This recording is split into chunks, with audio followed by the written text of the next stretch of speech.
Okay. Madam, income tax क्या होता है और जीएसटी का क्या होता है? मेरे को फर्क बताओ दोनों में। दोनों टैक्स है। इनकम टैक्स जो हमारी इनकम होती है, हाँ, इनकम जो होती है उस पे सोर्स टैक्स। ऑफ इनकम पे इनकम पे टैक्स। टैक्स। ये क्या होता है? डायरेक्ट टैक्स होता है, इनडायरेक्ट टैक्स होता है? Indirect tax. इनडायरेक्ट टैक्स होता है। अच्छा, हाँ, इनडायरेक्ट का मतलब क्या होगा?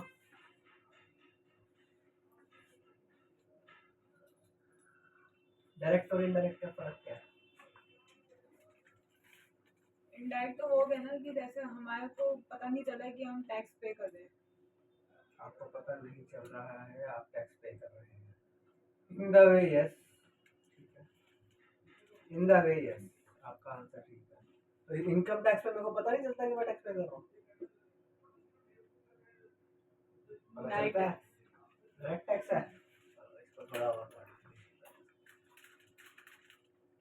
चलो, जीएसटी क्या होता है? जो गुड्स एंड सर्विसेज के ऊपर हम चार्ज करते हैं। गुड्स एंड सर्विसेज के ऊपर चार्ज करते हैं। एक अच्छा नाम बताया था के ऊपर चार्ज करते हैं। सप्लाई पे।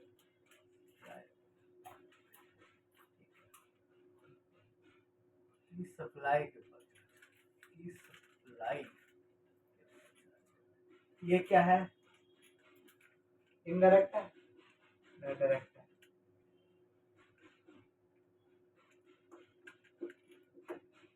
नहीं है, इसको बोलते हैं इनडायरेक्ट टैक्स। ठीक है, मैं बताता हूँ दोनों में फर्क क्या है। डायरेक्ट टैक्स में दो पार्टियां होती है मोटी मोटी, मैं और सरकार।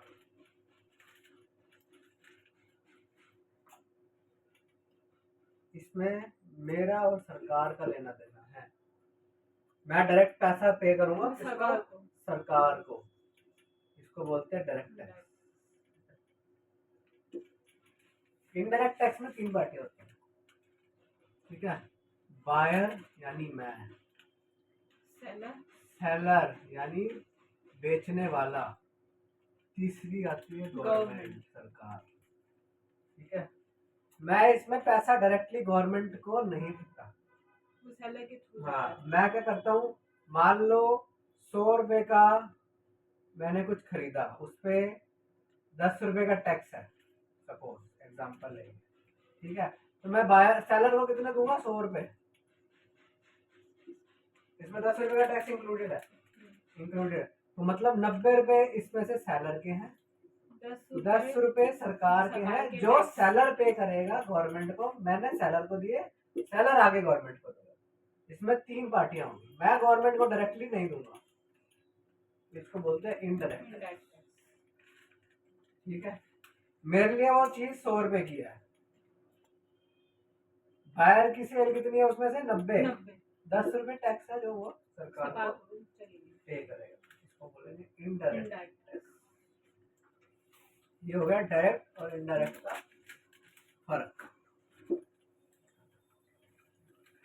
अब आते हैं हम पर्टिकुलरली जीएसटी क्या है।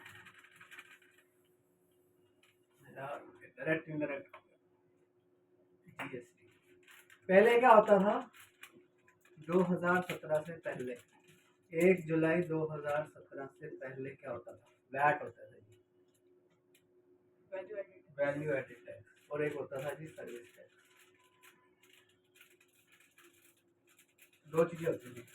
वैट होता था स्टेट वाइज, मतलब दिल्ली का अलग रूल है वैट का, हरियाणा का अलग है, उत्तर प्रदेश का अलग है, महाराष्ट्र का अलग है। अलग अलग वैट के एक्ट थे अपनी respective state government.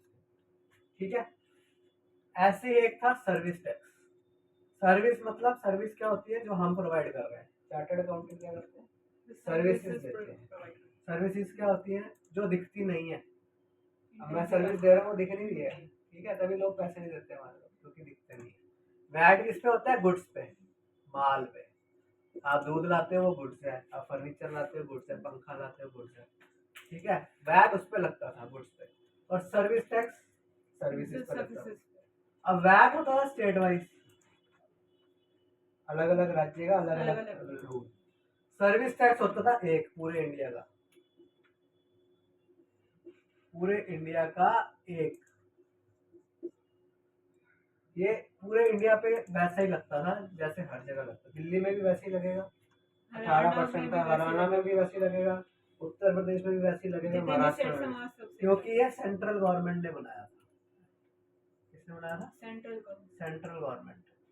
Central government मतलब इंडिया की गवर्नमेंट, पूरे इंडिया की।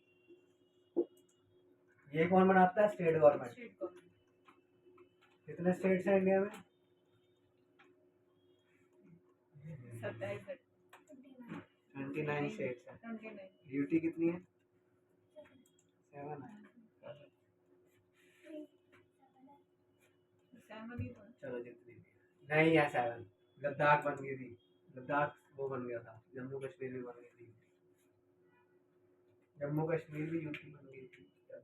आर्टिकल 370 रखा था, भूल गए? ठीक है, चलो जितनी भी है। हर एक स्टेट गवर्नमेंट का अलग बनता था वैट। सर्विस टैक्स पूरे इंडिया में था।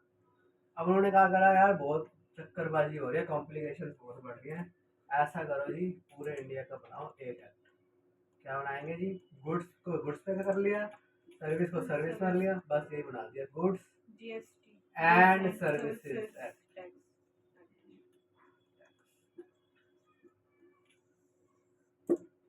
GST act. ठीक है, ये पूरे इंडिया पे एक जैसा ही है। ठीक है, अब ये स्टेट वाले क्या करते थे, इनको क्या आता था? वैट का पैसा आता था। सेंट्रल गवर्नमेंट को क्या आता था? सर्विस टैक्स का पैसा आता था। सीधी भाषा में बताऊं, केजरीवाल को आता था वैट का पैसा, मोदी को आता था सर्विस टैक्स का पैसा। ठीक है, अब क्या हुआ? ये दोनों एक हो गए भाई। अब किसके शेयर में कितना पैसा जाएगा? वो कह रहा है यार अब तुमने इसको सर्विस भी मिला दी, ठीक है, गुड्स भी मिल गया, अब किसका कितना पैसा है मेरे को कैसे पता चलेगा? तो क्या किया, एक बन गया जी, हम आधा आधा कर लेंगे जी, 50-50 कर लेंगे जितना भी पैसा आएगा।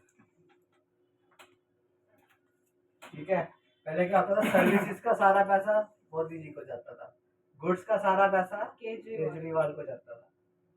अब ये दोनों इकट्ठे हो गए, अब कहते हैं चलो हम डील कर देते हैं, आधा आपका आधा मेरा। ठीक है, ये है बेसिक्स।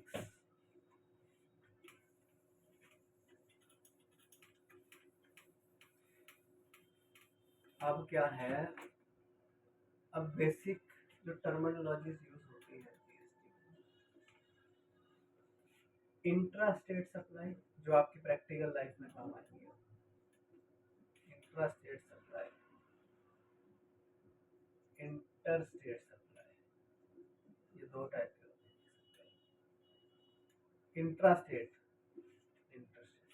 इंट्रा स्टेट मतलब दिल्ली से दिल्ली में, विद इन स्टेट या यूपी से यूपी में, with in same state.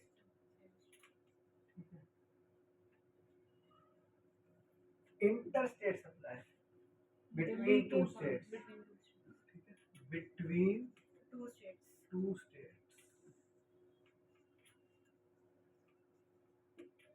Delhi से यूपी, यूपी से दिल्ली, बिटवीन टू स्टेट्स। अब क्या किया जी, इंटर स्टेट में ना गवर्नमेंट क्या कहती है कि आधा पैसा आपका आधा पैसा मेरा, मतलब सीजीएसटी। सीजीएसटी हो गया सेंटर का हिस्सा, क्या हुआ ये? Central GST. एसजीएसटी, एसजीएसटी हो गया स्टेट का हिस्सा, स्टेट जीएसटी। ये हो गया इंट्रा स्टेट की बात है, मतलब आधा आधा, मतलब अगर 18% की आइटम है तो 9% इसका, 9% इसका। Inter state. अब भाई एक स्टेट से दूसरे स्टेट में माल गया, दिल्ली से यूपी में गया, दिल्ली कहती है टैक्स मैंने दिया, यूपी कहती है टैक्स मेरे यहाँ यूज हो रहा है, दोनों लड़ पड़े। ठीक है, केजरीवाल और योगी लड़ पड़े।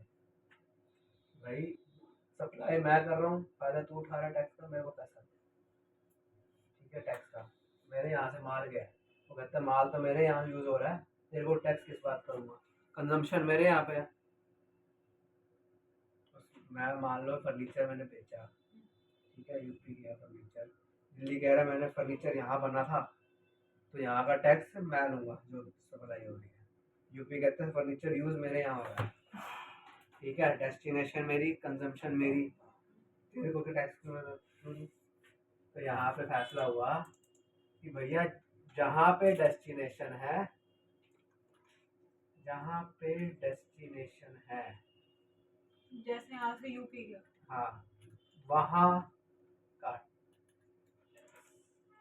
मतलब जहाँ पे डेस्टिनेशन है फाइनल यूज, उसको टैक्स मिलेगा, उसको टैक्स उसको मिलेगा उसका उसको। टैक्स, मतलब यूपी को मिलेगा मेरे मतलब यूपी को यूपी का टैक्स मिलेगा। यूपी को दिल्ली से जो आईजीएसटी गया, आईजीएसटी समझते हो? इंटीग्रेटेड आईजीएसटी, आईजीएसटी सिर्फ यूज होता है इंटर स्टेट में, जब दो स्टेटों की बात होती है। इंटीग्रेटेड जीएसटी, ये पूरा अगर 18% की आइटम है तो पूरा 18% की चार्ज होगा। ठीक है, अब क्या हुआ, 100 रुपए की आइटम थी, 18 रुपए टैक्स लगा के दिल्ली के सप्लायर ने यूपी में माल भेज दिया। ठीक है, आईजीएसटी पे कर दिया, आईजीएसटी आया दिल्ली के पास ही 18 रुपए, बट यूपी वाला कह रहा भाई मेरे यहाँ यूज हुआ ना तो ये 18 रुपए मेरे को ट्रांसफर कर, 18 रुपए मुझे ट्रांसफर कर। ठीक है, तो यूपी जीत गया। ये जब टैक्स की वो अपनी वो सेटलमेंट करेंगे ना गवर्नमेंट के ऊपर, तो दिल्ली वाले ये पैसा ट्रांसफर करते नहीं कि भैया चलो तुम्हारे यहाँ पैसा यूज हुआ तो तुम ही रखो इसको 18 रुपए। ये पूरा आईजीएसटी लगेगा, इंटीग्रेटेड जीएसटी, जब दो स्टेटों के बीच की बात आती है। जब विद इन स्टेट होगा तो सीजीएसटी, एसजीएसटी। ठीक है। अब यूपी गवर्नमेंट और थोड़ी डीप में जाता हूँ, यूपी गवर्नमेंट पता क्या करेगी, इसमें क्या हुआ, ये सारा 18 रुपए स्टेट को मिल गया, सेंट्रल क्या कर रहा है, मोदी जी ऐसे दे रहे, तुम आपस में लड़े जा रहे हो, मेरा पैसा है, मेरा पैसा है, तुम आपस में लड़े जा रहे हो इस 18 रुपए के लिए। केजरीवाल और योगी लड़े जा रहे हैं कि भाई 18 मेरे 18 मेरे, फिर फैसला हुआ चल 18 तेरे, वो कहते मैं कहाँ गया, मेरे को भी तो देश चलाना है, मेरा पैसा कहाँ है। तो यूपी गवर्नमेंट पता क्या करेगी, यूपी गवर्नमेंट कह रही है चलो ये 18 मेरे को मिल गया दिल्ली से, इसमें से 9 आपके हैं जी मोदी जी, 9 मेरे, 50-50 हम कर लेते हैं। मतलब तो रहा वही कॉन्सेप्ट, आधा सेंटर का आधा स्टेट का, स्टेट का, बट थोड़ा प्रोसीजर चेंज हो गया। जहाँ डेस्टिनेशन है वहाँ पे 50% टैक्स रह जाएगा, जाएगा पूरा पहले उसके बाद 18, उस स्टेट फिर वो में यूपी वाले मोदी को कितने पैसे दे देंगे, 9 रुपए, भाई तेरे 9 रुपए मेरे को दिल्ली से मिले थे, इसमें से आधे तेरे, आधे मेरे को 18 रुपए मिले थे दिल्ली से, इसमें से 9 मेरे 9 तेरे। केजरीवाल जी दोनों को देख के खुश है, इनको कुछ नहीं मिलेगा। ठीक है, बट अगर जैसे यूपी से दिल्ली में सप्लाई आई, डेस्टिनेशन कहाँ हो गई, दिल्ली में, अब यही रिवर्स पोजीशन हो जाएगी, दिल्ली को सारा टैक्स मिलेगा और दिल्ली वाले सेंट्रल के साथ शेयर करेंगे, बट लगेगा पूरा IGST.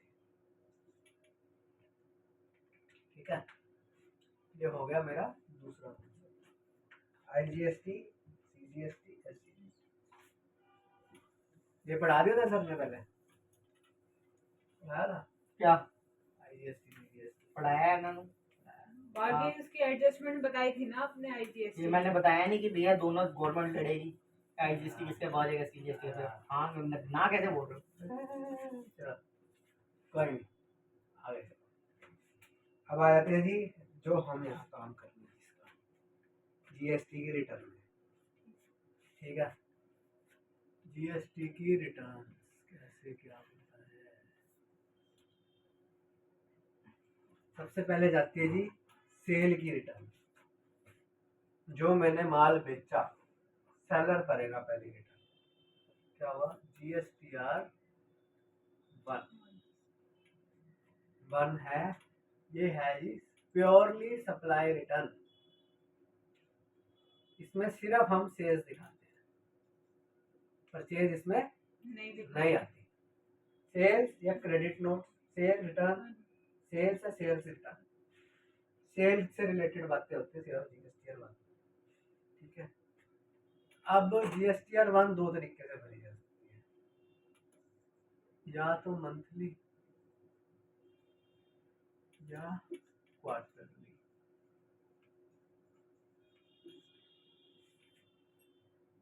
Monthly 11 of next month, next month,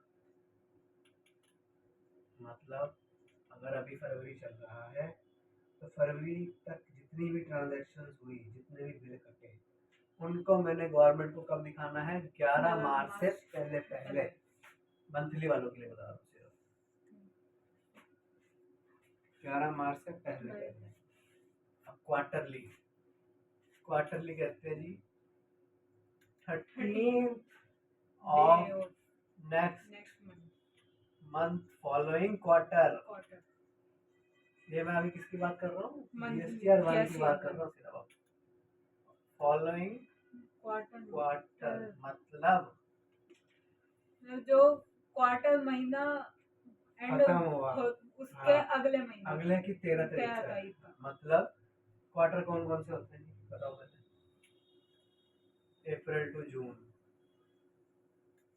July to September, October to December, January to March. अभी कौन सा चल रहा है? January to March. तो अभी जनवरी से मार्च तक की जितनी भी ट्रांजैक्शंस हुई मेरे को कब तक रिकॉर्ड करनी है? 13 अप्रैल तक। अप्रैल तक, ठीक है। 13th of next month following quarter, ठीक है ना। अब जून क्वार्टर की कब तक भरनी है? 13 जुलाई। ऐसे ही सितंबर की 13 अक्टूबर, दिसंबर की 13 जनवरी। ये हो गए मंथली और क्वार्टरली। कौन कौन कर सकता है? मंथली सबके लिए ऑप्शन है नहीं, क्वार्टरली भी सबके लिए नहीं। ठीक है। ये क्या कहते हैं? अगर आपकी टर्नओवर पिछले साल मतलब मार्च तक लेस देन 5 करोड़ है, तो आप,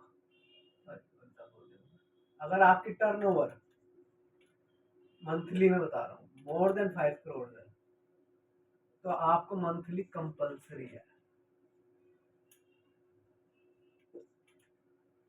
मेरी टर्नओवर पूरे साल की 5 करोड़ से ऊपर है तो मेरे लिए मंथली कंपलसरी। मेरे पास क्वार्टर का ऑप्शन नहीं है। मतलब जैसा भी 24 चल रहा है, जो लास्ट ईयर 23 था उसकी मार्च तक, अप्रैल 2022 से मार्च 2023 तक की जितनी भी टर्नओवर थी, अगर वो 5 करोड़ से ज्यादा है तो मंथली का मेरे पास ऑप्शन नहीं है इस साल। ठीक है। अगर 5 करोड़ से कम है तो मेरे पास क्वार्टरली का ऑप्शन है। क्वार्टरली 5 करोड़ से कम वालों को दोनों ऑप्शन है, या तो आप मंथली भर लो या क्वार्टरली भर लो, वो उनकी चॉइस। मंथली आना चाहते हो मंथली आ जाओ, क्वार्टरली जाना चाहते हो क्वार्टरली चले जाओ। ये 5 करोड़ से कम वालों के लिए, जिनकी टर्नओवर 5 करोड़ से कम है। लिखना है लिख लो, बाद में मैं पूछूंगा। ऐसे रिकॉर्ड हो रही है वीडियो, ये आप देख सकते हो। हेलो, चलो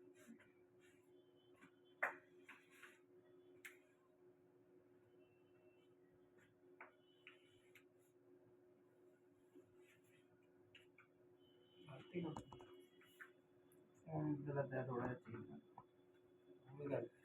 हाँ 34 वाले के अंदर हमने सारा इकट्ठा लिखता है, वो पढ़े नहीं जा रहा। प्रमोटर ऑफ द कंपनी वो है भी दिख रहा है। हाँ ऐसे जाना वो दिख रहा है नहीं है। स्पेस नहीं दिया। नहीं मैं स्पेस देके देते ना पिछली बार। दिया था, आप फॉर्म चेक कर लो। जानना नहीं जान देखिए स्पेस सबने दिया था। पता है मैडम जी, मैंने चेंज किया है, आपने वो वीडियो देख के लिख वाला लेना बस। बाद में, क्योंकि वीडियो में उसमें रूटीन कोई में चल रहा है। चिंता कर दे। ठीक है, आप लिख लो बच्चे, आप लिखने लग जाओ।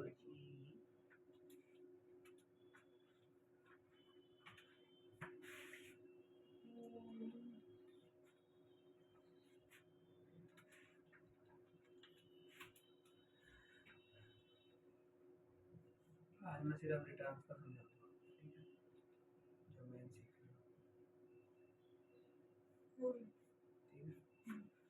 जीएसटी एडवांस समझ आ गई। प्योरली सप्लाई से रिलेटेड टर्म रिटर्न, सेल्स या सेल रिटर्न आएंगे।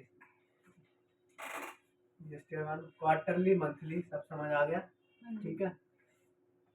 अब इसी से रिलेटेड है जी IFS, आई या बाद में समझाऊंगा ये सब, बाद में कोई नहीं। अब आगे बढ़ते हैं GSTR 2A पे।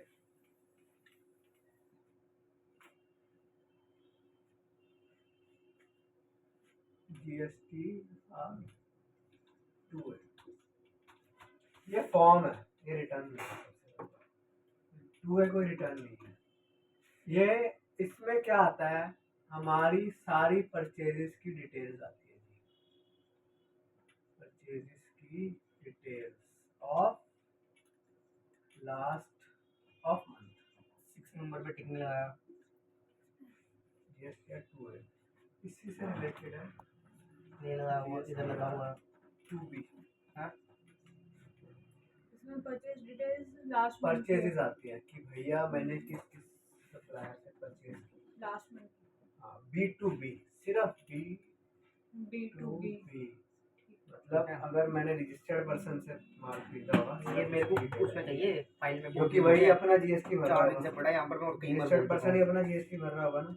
तो मैंने क्या किया होगा, अपना मैं जीएसटी नंबर उसको दे के आया हूँ जब मैं उससे परचेज कर रहा था ना, कि भाई मेरे पोर्टल पे ना मेरी परचेज शो कर दियो, ताकि मैं इनपुट क्रेडिट ले लूँ।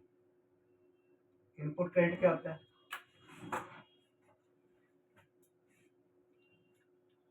नहीं बता रही। इनपुट क्रेडिट परचेज पे जो टैक्स हम पे करते हैं उसको बोलते हैं इनपुट क्रेडिट। इनपुट मतलब हमने माल लिया, उसके ऊपर जो हम टैक्स पे करते हैं। हाँ उसके ऊपर टैक्स पे करते हैं। सपोज मैं एक एग्जांपल ले रहा हूँ, मैंने सेल की 100 रुपये की, ठीक है, उस पर टैक्स था 18 रुपये।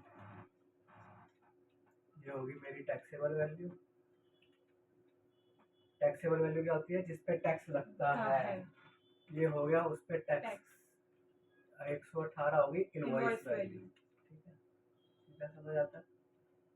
अब इस पे मेरा 18 रुपये का टैक्स है, मतलब मेरे को गवर्नमेंट को 18 रुपये देना टोटल, ठीक है। बट मैं कहता हूँ भाई मैंने तो 90 रुपये की परचेज भी कर रखी थी, 90 रुपये की मैंने परचेज करी थी, ठीक है। तो उस पर टैक्स पता कितना था, 16.2, 18%, ठीक है। उसकी जो इनवॉइस वैल्यू थी 106.2 थी, प्लस करते हैं ना इसको।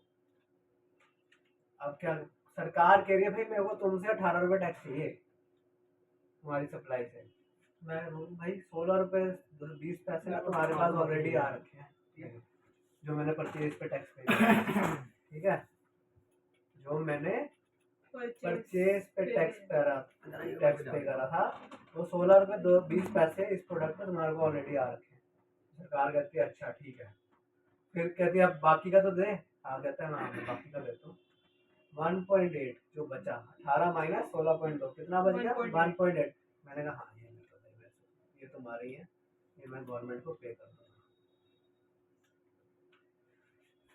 अब इसमें 3 तरह के टैक्स है, इसको हम बोलेंगे आउटपुट टैक्स। आउटपुट मतलब जो मेरी सेल पे टैक्स जाना है, जो बाहर से हाँ जो बाहर सेल गई है उस पे जो मैंने टैक्स कलेक्ट किया है कस्टमर से, ठीक है, वो आउटपुट टैक्स। इनपुट टैक्स ये है परचेज पे दिया, इनपुट टैक्स, ठीक है, जो परचेज पे दिया, ठीक है। ये बाकी बच गया पेमेंट के लिए। 1.80 रुपये मैंने गवर्नमेंट को अपनी जेब से पे करे और दिए, अपनी जेब से नहीं दिए, सॉरी। 18 रुपये जो मैंने कस्टमर से लिए थे वो उसमें से 1.80 रुपये मैंने इसको दे दिए। 16.2 पहले मैं अपनी उसको जेब से दे के आया हुआ था अपने परचेजर को, ठीक है। तो ये मैंने अपने कैश लेजर से गवर्नमेंट को पे कर दिया। से गवर्नमेंट को पे करे, इसका मैंने क्रेडिट यूज करा। जो मैंने पैसे दिए थे उसका मैंने इनपुट टैक्स यूज करा, किसमें? क्रेडिट लेजर में। दो तरीके के लेजर होते हैं मोटे मोटे, एक होता है क्रेडिट लेजर, एक होता है कैश लेजर। जो अपनी जेब से और पे करना है गवर्नमेंट को और देना है बैंक से, उसको हम बोलेंगे कैश लेजर से जा रहा है जी।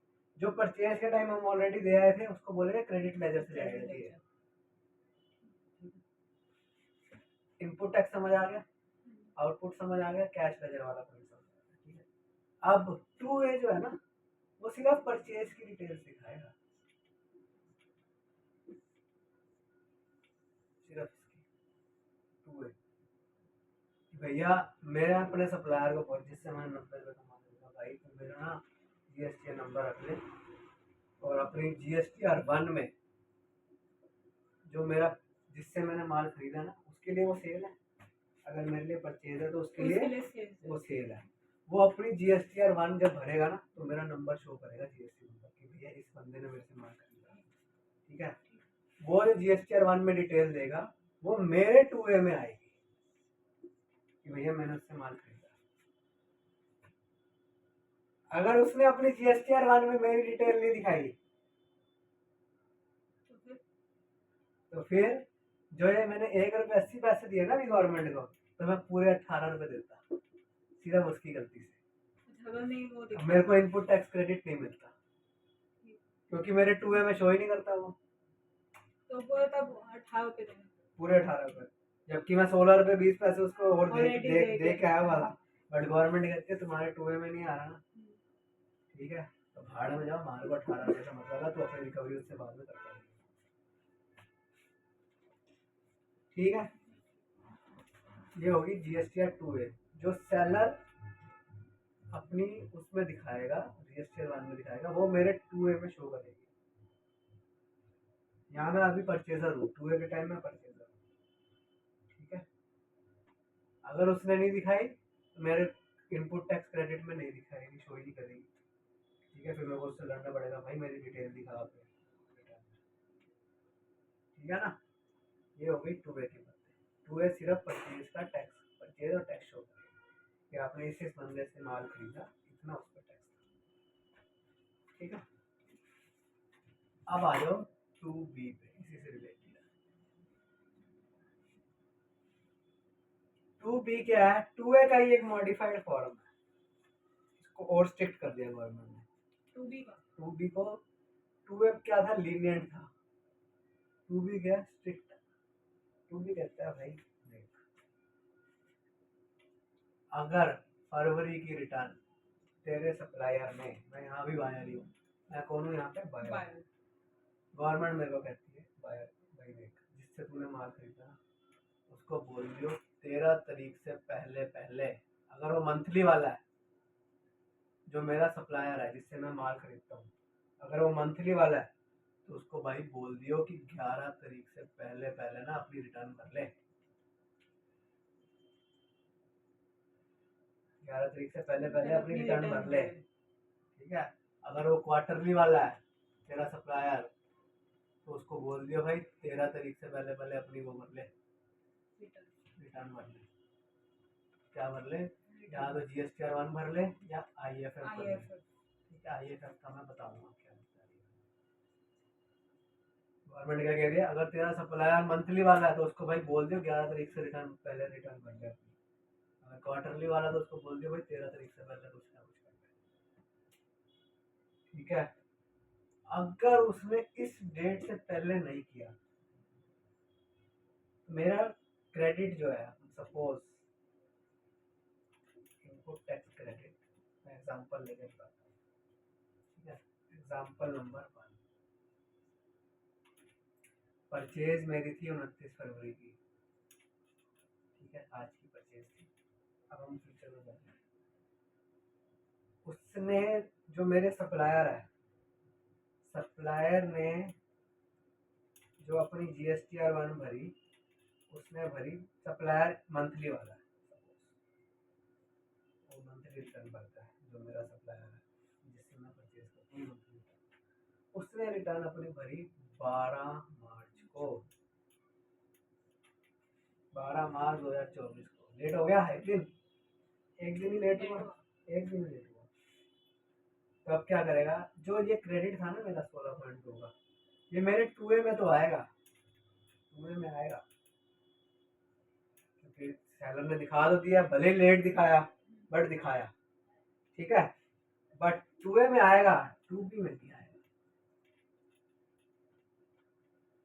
क्योंकि वही महीना लेट हो गया, वो एक दिन लेट हो एक गया, दिन सॉरी एक दिन लेट हो एक गया। दिन लेट हो गया। वो कहता है भाई अगर वो मंथली वाला तो उसको 11 तक दिखानी है, नहीं दिखाई तो भाड़ में जाओ, तुम्हारे को क्रेडिट नहीं मिलेगा।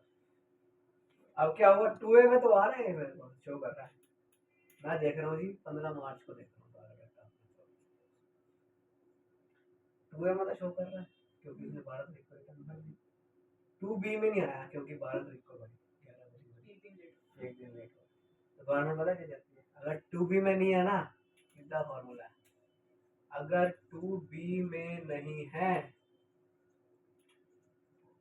तो भाड़ में जाओ, सेलर का मत्था फाड़ो, सेलर का मत्था फाड़ो, हमारे से उम्मीद ना रखो,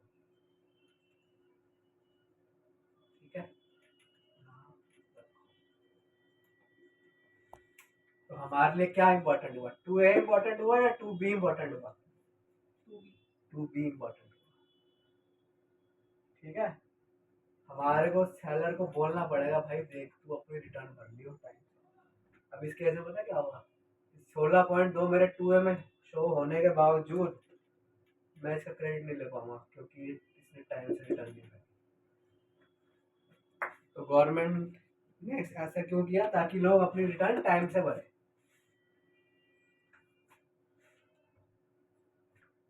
ठीक है सेम चीज, यहाँ भी परचेज की डिटेल्स होगी, यहाँ भी परचेज की, बट ये टाइम वाइज है।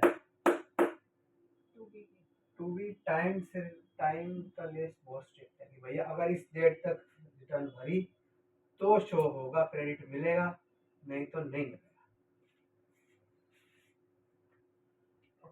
तो 2A क्या हुआ, मेरा ये चेंज होता रहेगा। मान लो अभी सप्लायर ने 12 मार्च को भरी, कोई सप्लायर अक्टूबर की रिटर्न किसी ने नहीं भरी होगी, वो अब शो कर रहा होगा, तो ये 2A चेंज होता रहेगा मेरा बार बार। 2B फिक्स रहेगा, 2A चेंज होता रहेगा। कि मान लो कोई सप्लायर मेरा आज भर रहा है, कोई सप्लायर 6 महीने बाद भर रहा है, चेंज होता रहेगा, 2A चेंज होता रहेगा, 2B फिक्स रहेगा। जैसे मान लो कोई एक महीने की पूरी देते ही नहीं है कहीं, हाँ मान लो नहीं दी, उसने मेरा बिल ही नहीं शो करा, तो 2B में वो तब भी नहीं जाएगा, 2A में जाएगा। 2A में जब वो फाइल करेगा तो 2B तब। में आएगा, 2B में भी जब फाइल करेगा तब आएगा, क्योंकि अगर वो 2A में है, देखो सीधी सीधी बात है, अगर 2A में होगा, ऐसा जरूरी नहीं है कि 2A में हो 2B में ना हो, 2B में तभी होगा जब वो 2A में होगा, सीधी बात है, 2B में तभी होगा जब वो 2A में होगा, और ऐसा नहीं है कि जो 2A में होगा वो 2B में भी होगा, ठीक है, 2A में होगा बट 2B में नहीं हो सकता, है उसने रिटर्न डेट भरी, 2B में नहीं है उस महीने की, अगले महीने की 2B में आ जाएगा। अब ये पता है क्या, मेरे को 12 मार्च का क्रेडिट कब मिलेगा, जब मैं अपनी मार्च की रिटर्न भरूंगा ना, 1 से 31 मार्च की, कब भरूंगा, 11 अप्रैल में, तब मिलेगा ये क्रेडिट मेरे को, क्योंकि 1 महीना लेट हो जाएगा, सीधा 1 महीना टका देना मेरे को। अब ये फिर मार्च की 2B में दिखेगा कि हाँ भाई तुम्हारा कोई सप्लायर था जिससे तुमने 29 फरवरी को परचेज करी थी, उसने रिटर्न अपनी टाइम से नहीं भरी थी, पिछले महीने तो तुम्हारे को क्रेडिट मिल नहीं पाया, चलो इस महीने ले लो, 1 महीना ले, क्लियर, समझ आ गया। ये हो गई हमारी मोस्ट इम्पोर्टेंट, ये 2A और 2B आपके लिए समझना बहुत जरूरी है।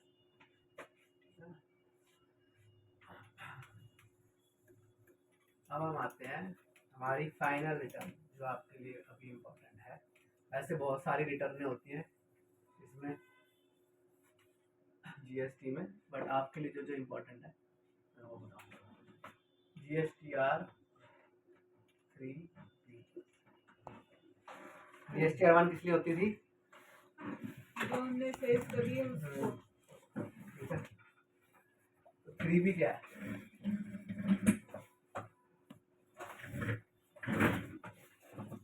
बताओ मैडम 3B क्या है? 3B में बेसिकली हमने जितनी भी हमारी जितनी भी सेल हुई थी उसका टोटल आता है, हमारी परचेज हुई थी वो भी टोटल आएगा, हमें पेमेंट करनी होती है इसमें।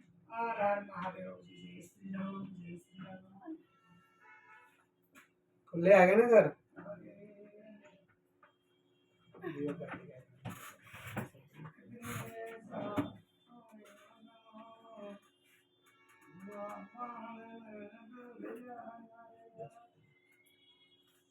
लिख लिया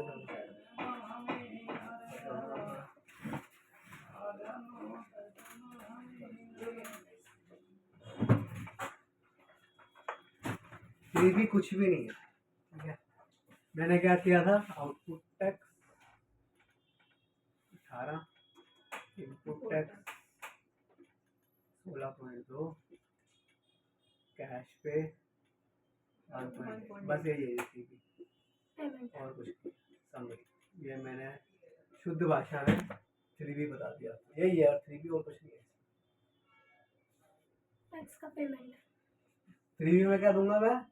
भाई मेरी सेल इतनी थी, उस पर टैक्स इतना था, मेरी परचेज इतनी थी, उस पर टैक्स इतना दिया मैंने, बाकी कितना रह गया भाई? ये पेमेंट के लिए रह गया, लो जी पेमेंट ले लो मेरे से। अब 2B का रोल कहाँ आया? अगर ये इनपुट टैक्स मैं तब माइनस करूंगा अगर ये 2B में आ रहा होगा, तो आ रहा होगा तो ही माइनस होगा, अगर नहीं होगा तो हम नहीं होगा तो ये होगा, इनपुट टैक्स हो जाएगा 0, आउटपुट टैक्स 18, तो पूरा 18 रुपये जेब से देना पड़ेगा, सीधी बात। ठीक, यही है 3B। इसकी रेट क्या है मंथली वालों के लिए? 20 नेक्स्ट 20 ऑफ नेक्स्ट। आप इसी मानो, वैसे आप रीजन में डिवाइड कर दिया कि नॉर्थ वालों के लिए 20 है, नॉर्थ इंडिया वालों के लिए, डेट सब साउथ वालों के लिए 24 है, ऐसे डिवाइड कर दिया है जोन्स में, बट आप सबसे कम वाली मान के चलो 20 ऑफ नेक्स्ट। क्वार्टरली वालों के लिए उनका भी 20 नहीं, उनका 24। क्वार्टरली वालों के लिए दो चीजें, एक तो टैक्स पेमेंट करनी होगी, चलो ये मानो, अभी मानो 24 क्वार्टरली वालों इनके लिए 20, इनके लिए 24। मैं क्वार्टरली का कॉन्सेप्ट समझाऊंगा IFF का, उसके साथ समझाऊंगा बाकी का। ठीक है, ये है 3B मोटी मोटी। ठीक, आउटपुट टैक्स दिखाना, इनपुट टैक्स जो टीबी में आ रहा है उसको लेस करना, बाकी का कैश करना। ये हो गई 3B की बात। अब थोड़ा कॉन्सेप्ट बदलते हैं। ठीक है, TDS और TCS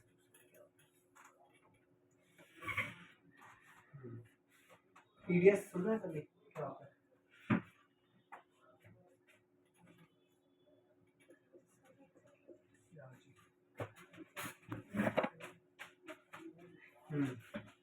सुना है, बट TDS और TCS में क्या डिफरेंस?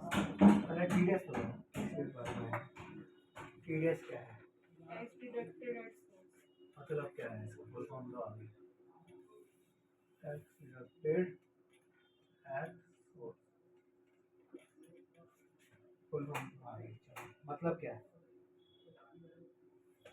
जो चीज हम परचेज करते हैं उसके ऊपर जो टैक्स होता है वो।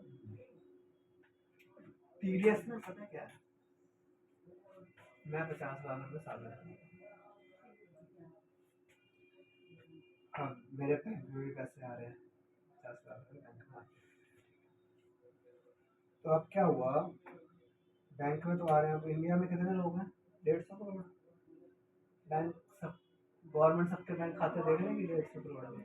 पॉसिबल नहीं है, प्रैक्टिकल है ना?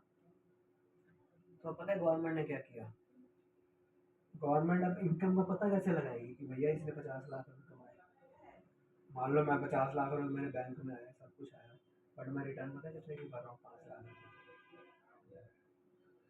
तो गवर्नमेंट क्या कहती है, तो तुम्हारा 50 लाख है तो रिटर्न 5 लाख की भर रहा है। गवर्नमेंट को कैसे पता चलेगा मैं 50 लाख, अगर टीडीएस नहीं होगा ना तो गवर्नमेंट को पता ही नहीं चलेगा ना 50 लाख। तो जो बेसिकली हमारी जो इनकम होती है उसके ऊपर कटता है। हाँ, गवर्नमेंट आइडेंटिफाई करने के लिए कि आपकी इनकम कितनी है, इसलिए टीडीएस लेके आई है। इसमें पता क्या हुआ, इनकम को आइडेंटिफाई करने का तरीका है टीडीएस। आप समझो, मेरे को किसी ने, मैंने 1 लाख रुपए का बिल काटा, ठीक है, पैसे भी आ गए मेरे बैंक में, बट गवर्नमेंट, अगर टीडीएस नहीं होगा ना, गवर्नमेंट को पता ही नहीं लगेगा कि मेरे बैंक में 1 लाख रुपए है। चाहे मैं उस पर शो करूँ ना करूँ, मेरी मर्जी हो जाएगी कि भैया मैं तो कहता ही नहीं मेरी इनकम है, बैंक में पैसा ही नहीं आया, बैंक में पैसे आ गए, तुम्हें पता कैसे चलेगा, क्योंकि तुम तो मेरे खाते देख ही नहीं पाओगे सारे, इतनी ट्रांजेक्शन है, करोड़ों बंदे, कैसे देख लोगे। गवर्नमेंट ने पता नहीं पाया, गवर्नमेंट ने पता क्या किया, जिसको मैं सर्विस दे रहा हूँ, सर्विस रिसिपिएंट, उसके ऊपर जिम्मेदारी डाल दी गई कि भाई देख, तू जब अमन को 1 लाख रुपए देगा ना, ठीक है, 1 लाख रुपए तू उसको पूरे नहीं देगा, तू क्या करेगा, 90,000 रुपये अमन को देगा, 10% उसका टीडीएस काट लेगा, 10,000 रुपये टीडीएस गवर्नमेंट को जमा करा देगा अमन का। इसकी जेब से तो लाख रुपए गए टोटल, बट 2 हिस्सों में गए, 90,000 मेरे को दिए, 10,000 रुपये इसने गवर्नमेंट को दिए। ये है 194J, इसको एक सेक्शन है income tax, TDS for professionals, मतलब हम जैसे चार्टर्ड अकाउंटेंट्स जो डिग्रीधारी हैं, प्रोफेशनल, इस पे रेट है 10%। हाँ, कुछ का रेट 1% है, कुछ का 2% है, कुछ का 10% है, कुछ का 20% है। कोई उसकी लिमिट है कि मतलब कितना भी लगा सकते हैं? नहीं, ये 30,000 की डॉक्यूमेंट ले लिमिट रहा है हूँ, हमारी। इसके डीएससी बना दो। 30,000। अगर साल में 30,000 तक की ट्रांजैक्शन है तो हमारा कंपनी TDS ऐसी कैसी काटना है? है, हमारा TDS काटने की जरूरत है इस बंदे को। बट इसकी ट्रांजैक्शन मेरी कितनी है, लाख रुपए, ठीक है। तो अब पता क्या हुआ, इससे गवर्नमेंट को क्या हुआ, इस 10,000 से ना गवर्नमेंट को पता चल गया कि अमन ने लाख रुपए कमाए, क्योंकि ये गवर्नमेंट को इन्फॉर्मेशन पहुंच गई टीडीएस के रूप में। अब दोनों ना बैठ के कंपनी बनाना सीखनी है, उससे कैसे कंपनी बनती है, आगे जो कंपनी आएगी फिर आपने करना वो, ठीक है। अब गवर्नमेंट को इस 10,000 से ना, गवर्नमेंट को पता चल गया भाई ये अमन ने लाख रुपए इससे कमाया। अब अमन इस इनकम को छुपाऊंगा, क्योंकि हमारे रिकॉर्ड में इनकम पता लगा ली गवर्नमेंट ने मेरी। जो 10,000 का टीडीएस कट के गया उससे सरकार को पता चल गया कि हाँ, कि अमन ने लाख रुपए कमाए। मतलब जितनी इनकम आती है तो उस हिसाब से टीडीएस कट दो। हाँ, नहीं, इस पे एक रेट है, मान लो 35,000 रुपए की इनकम होती है तो उस पर 3,500 रुपये काट लेंगे, 10%। जितनी भी इनकम है उसका 10% काट लेंगे। 10%। हाँ, ये इनकम नहीं है मेरी, ये सेल्स है, बिलिंग है। इनकम और सेल में फर्क होता है, मैं खर्चे तो माइनस करूँगा, ठीक है।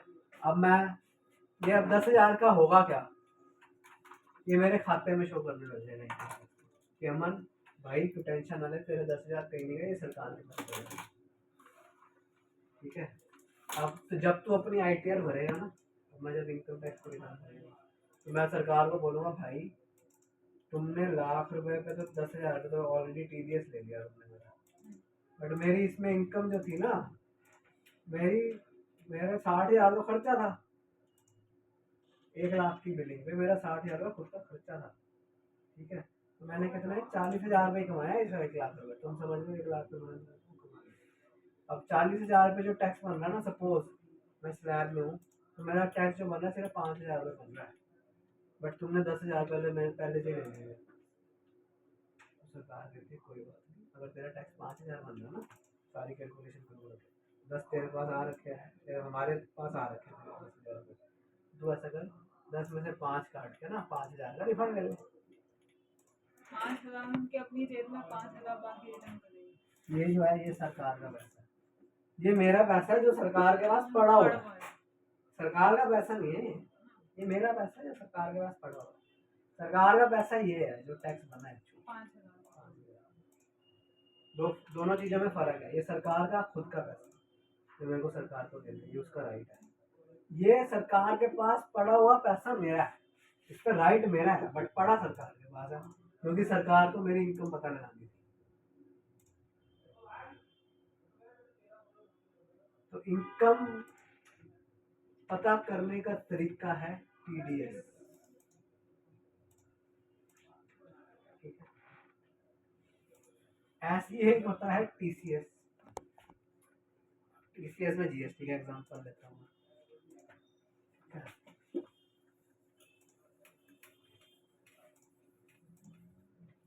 टीसीएस में क्या हुआ, टीसीएस की फुल फॉर्म क्या है जी? Tax collected at tax collected at source. TDS किस लिए था? इनकम पता करने के लिए। टीसीएस पता किस लिए? सेल पता करने के लिए।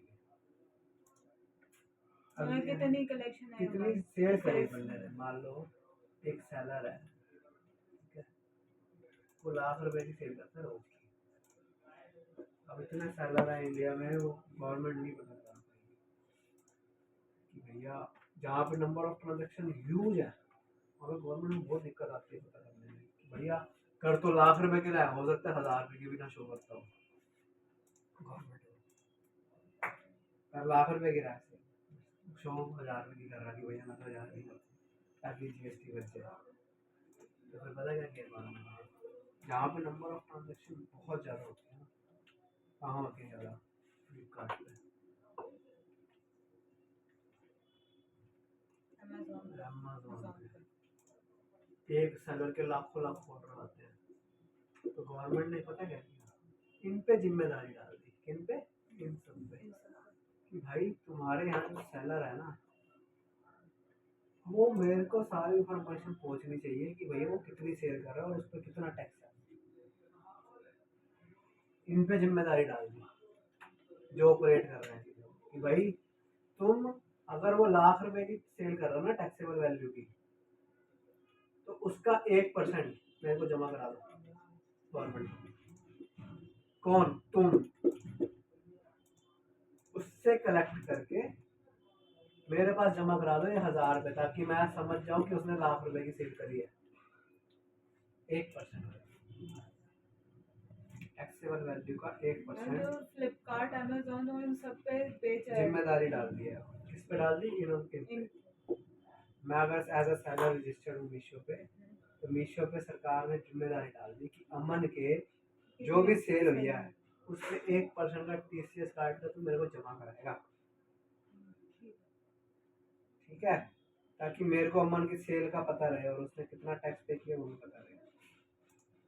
मान लो अब फ्लिपकार्ट ने मेरा ₹1,00,000 का डाटा दिया हुआ कि भैया इसने ₹1,00,000 की सेल, मैं चलाक शानी बुद्धि, मैं सिर्फ ₹1,000 की दिखा रहा हूँ कि भैया मैंने 1,000 की, तो सरकार का नोटिस आएगा सर। फोन नहीं मारना किसी को। फ्लिपकार्ट कह रहा तूने ₹1,00,000 डीएससी बना रही है, एक ही बंदे का डीएससी बनेगा जफर का, तू कह रहा इसके सारे डॉक्यूमेंट इकट्ठे हैं, सेल करी। ठीक है, इसे आधा डीएससी बनाने। बोल रहा है आजा जरा जल्दी में। तो सरकार फिर मेरे से 99,000 का टैक्स कलेक्ट करेगी क्योंकि सरकार के पास पूरी इन्फॉर्मेशन है, मैं इसमें से छुपा नहीं सकता कुछ। एक ट्रैकर वाले को इसलिए टीसीएस लाया गया कि सरकार को मेरी सेल का पता रहे। ये एक एग्जांपल है, ऐसे बहुत सारे एग्जांपल हैं आपके लिए अभी समझना है। ये ठीक है, जो भी हमने काम ऐसे बहुत। अब जैसे पता क्या, अमेज़न ये स्विगी जोमेटो वाले क्या करते हैं, स्विगी जोमेटो वाले रेस्टोरेंट से बैठने का खुद पे करते हैं।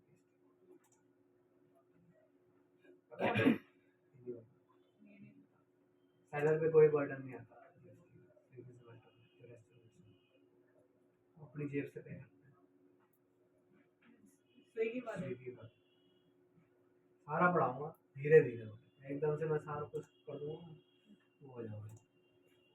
तो ये मोटा मोटा ये समझो, टीडीएस और टीसीएस दोनों इनकम और सेल करने का तरीका, पता करने का तरीका है, और कुछ नहीं है। ठीक है, ऑनलाइन सेल वालों के लिए एक टीसीएस भी होता है, टीसीएस हो गया जीएसटी में। इनकम टैक्स वाले भी आ जाते हैं भाई, तुम भी आ जाओ। इनकम टैक्स वाले पता क्या कहते हैं भाई, तू टीसीएस तो काट रहा है, वो है जीएसटी का मसला, हमारे को जीएसटी से मतलब नहीं है, हमें इनकम टैक्स भी काटना। तू इसका 1% मेरे को भी जमा करा, ताकि मेरे को पता चले कि ये कितनी सेल है। इसको बोलते हैं 194O, मतलब ये हो गया टीडीएस इनकम टैक्स का। और ये है सेक्शन 52 टीसीएस जीएसटी का, दोनों अलग अलग है। मतलब सैलर का 2% कट रहा है, एक टीडीएस के नाम से, एक टीसीएस, मतलब 2% जमा करा रहा है, कट रहा है 2%। मतलब मैं अगर 100 रुपये की सेल कर रहा हूँ तो सरकार के पास 2 रुपये मेरे जा रहे हैं अभी, ताकि सरकार को पता रहे कि मैंने कितनी सेल करी। ठीक है, टीडीएस जो करता है, सिर्फ ऑनलाइन सेलर वालों की बातें कर रहा हूँ, जो हमारे मोस्ट ऑफ द क्लाइंट्स हैं ऑनलाइन जो सेल करते हैं फ्लिपकार्ट में, उनके लिए ये प्रोविजन है। 1% टीसीएस कटेगा जी, 1% टीडीएस टीडीएस कटेगा, कटेगा। इनकम टैक्स का अलग कटेगा, जीएसटी का अलग। ठीक है, तो ये ओवरव्यू दे दिया मैंने आपको, और चीज़ें करोगे तो पूरी डिटेल में जाओगे। ठीक है, चलो आज की क्लास ओवर, 6 बज गए हैं, tata bye bye, next class में मिलेंगे। ग्रुप पे शेयर कर दियो, और एक ना फोल्डर बना दो यार।